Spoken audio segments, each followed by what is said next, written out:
Welcome to 2023, the year of our Lord. I was going into this year thinking, what should I review for January since fuck all seems to be coming out, and a little movie kept poking at my noggin, Underwater. And after a recent rewatch, I'm very happy to say, it kinda holds up. Vincent! We happy? Yeah, we happy. Underwater came out in January 2020, but was overshadowed by the insanity that was going on that year. It's a survival horror story about a group of employees aboard a deepwater mining facility that have to try to survive down in the Mariana Trench once shit starts to pop off. All the while, there may be monsters. Now, this movie isn't the greatest movie ever, but goddamn was it what I needed to start this new year right. And that's kinda surprising considering you'll have to look high and low for a positive review of this movie. The movie stars Kristen Stewart, Vincent Cassel, Jessica Henwick, John Gallagher Jr., Mamadou Athey, and serial sex weirdo and overall controversial figure TJ Miller. Now, acting-wise, the movie doesn't have too much going for it aside from the captain played by Vincent Cassel. His character was really enjoyable. I may be weird, but I like watching competent people doing their jobs competently. He's like the anti-Holdo, a captain that cares about his crew, tells them the plan, and makes smart decisions based on the situation at hand. Thank you, Hollywood. Never say I'm not grateful. Kristen Stewart is the star of the movie, however, and she actually does a pretty good job. I know the movie reviewer sphere loves to give her shit still because of Twilight, but I mean, come on guys, if we can give Robert Pattinson the benefit of the doubt post-Twilight, I think Kristen Stewart deserves that same kind of benefit. She plays Nora, an introvert who has to rise to the occasion as the mining facility begins to fall apart. Even though she's an introverted character, she's also very strong and concerning. Once shit starts to hit the fan, her first instinct is to rush to the computer module while trying to wake people up so they can get to safety. Nora is a strong female character, but it's never in a belittling way towards the others in this situation. In other words, her strength is not at other characters' expense. We don't get too much about her personality aside from her conversation about her fiancé and her internal monologue in the beginning and end of the movie, but through these small exchanges we're able to paint a picture about who she really is and why. TJ Miller is, well, TJ Miller. There's not too much to say, he's kind of the same character in every movie he's in, but he was actually pretty welcome in this movie. He's the quippy, comedic type who says the first thing that's on his mind. I don't really know, I watched a lot of anime, that's all I know. Oh, you watch anime? I like anime. But his jokes aren't necessarily comedic, they're more ironic or moments of levity throughout this disaster. I think a main takeaway from this movie is that some of these characters aren't two-dimensional archetypes. Nora is introverted and yet confident and caring when it comes to her associates and friends. Paul is quippy and funny, and yet he's also the one who will throw himself in harm's way for other people. Emily is an anxious mess throughout the whole movie, and yet she's curious about what it is they are dealing with. I don't know, do these sound like two-dimensional archetypes? Cause I don't think so, Filmento. This plot is extremely simple. Since the escape pods are down, our group has to walk a mile to the next station, all the while trying to manage their oxygen, their anxieties, the monsters that dwell there, and a wee bit of insanity. Now, it's no secret this movie has some major Lovecraft inspiration, and I fucking love it. Some of it more on the nose than others. TN Industries, Lovecraftian, you get it? But I feel like the creators did a really good job with all of the themes and inspirations. It's all done creatively and almost never in your face. The idea that being 7 miles beneath the water leads to a level of insanity isn't even really part of the plot, just something to keep in mind as our characters progress through this nightmare situation. The insanity element that's present throughout this movie goes hand in hand with the monster, Cthulhu, who's said to bring forth the end of the world by turning everyone insane. Also, quick side note, but I dig this Cthulhu design. I think it was tackled very realistically in the sense that he's more monstrous than, well, fucking badass. I only wish I got to see him more, but that's no slander against the movie whatsoever. However, we'll get to that in a little bit, so back to topic.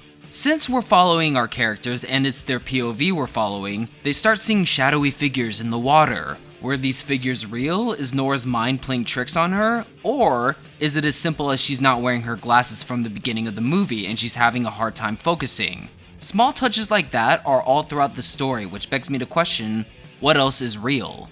TJ Miller's character carries a toy bunny around through the whole movie, and there's a sort of humorous scene where he leans to look in his suit and he's talking to the bunny saying he'll keep him warm. Is this something a character would do to a toy bunny? Maybe if he was going insane, but in the very end, there's like a single frame where it looks like a real rabbit. The toy rabbit has low ears throughout the whole movie, but in this shot, they're up. Were they just carrying around a real rabbit this whole time? Now, in the very end, the report clearly shows it's a toy rabbit, and I drastically wish this was cut from the epilogue. If it were cut, I feel that would have added to the insanity aspect and the what is real element that is present throughout this movie. Also, upon doing some research, the toy rabbit was supposed to be a stand-in for a CGI rabbit, and in the deleted scenes you can clearly see them passing off a real rabbit, but regardless, this is very good directing, whether it was intentional or not. To be able to notice minor things like that and to have them weave seamlessly into the overarching Lovecraftian theme, I think shows a level of love that they had while making this. Was the spider in the beginning even real? I like those thematic elements of the script being used as interpretational rather than directly affecting the narrative. The atmosphere in this movie is very dark.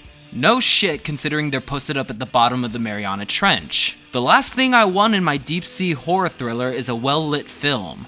That being said, when it's necessary, the film does have some strong naturalistic lighting, like when they're indoors or when their faces are lit up from their scuba gear. The cinematography is really strong too. There's some slow motion shots, but they're not overused nor poorly executed as there is a focus of the shot. Take note, Wakanda Forever. We also very rarely see a clear image of the monsters. The creators knew that showing more of the monsters would make them less scary, which I think is generally true in horror. Something I don't think audiences value enough when it comes to horror is the imaginative side of it. Picking up on certain clues as to what the monster is or what it looks like allows the viewer to speculate what it is our characters are dealing with, as you would if you were being hunted.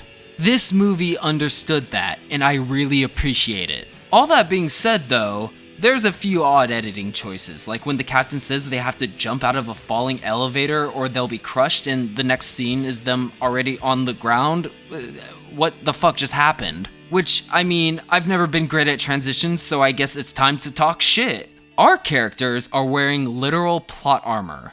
Nora gets launched onto this platform, then launched upwards again, but because of the pressure, her suit can't handle that fast an ascent. But then she's dropped all the way to the ocean floor, arguably faster than she was ascending, so what the fuck? Is her suit gonna explode or not? How Emily and Smith are still alive when Nora finds them is kind of baffling considering Nora had to take a break inside of a drill before going back out to the ocean floor. I also have no idea what happens at some parts of this movie, like when the crawlers are about to attack Nora but they just fly up. The director said they were attached to Cthulhu, but he's also shown to be farther away, so how? Why? What the fuck just happened? Movie, you were on a roll. Also, a crawler gets inside the facility to kill Paul when that would require a pressure breach and tear everything up. Okay, and last thing, the monologue at the end of the movie is hilariously unnecessary. Not to mention, the last line of this movie never fails to make me physically cringe. So let's light this shit up. Always do it this time. I go for my... All that being said though, go check out this movie. It's by no means perfect, I wouldn't even call it great, but it's a right side better than most of the shit dumped into theaters or streaming services nowadays. Like really, what the fuck was Glass Onion? That movie was hilariously bad. It's so dumb. Don't listen to the slander that this is just an Alien ripoff when it isn't. Seriously, Phil Mento's video on this movie was legitimately terrible. The thing that makes Alien such a memorable and highly intense survival movie is the fact that it's told from the very epicenter of the plot event it revolves around. Just goes to show that a few references and all of a sudden people think your movie is a ripoff. You guys want to watch ripoffs? Go watch the fucking Asylum movies.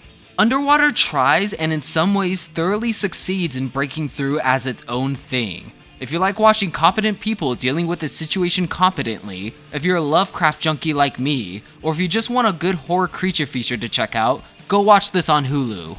I think this movie is definitely worthy of becoming a cult classic. Character is strong, theme is pretty strong, atmosphere is spot on with plot being this movie's weakest point. I would definitely recommend it.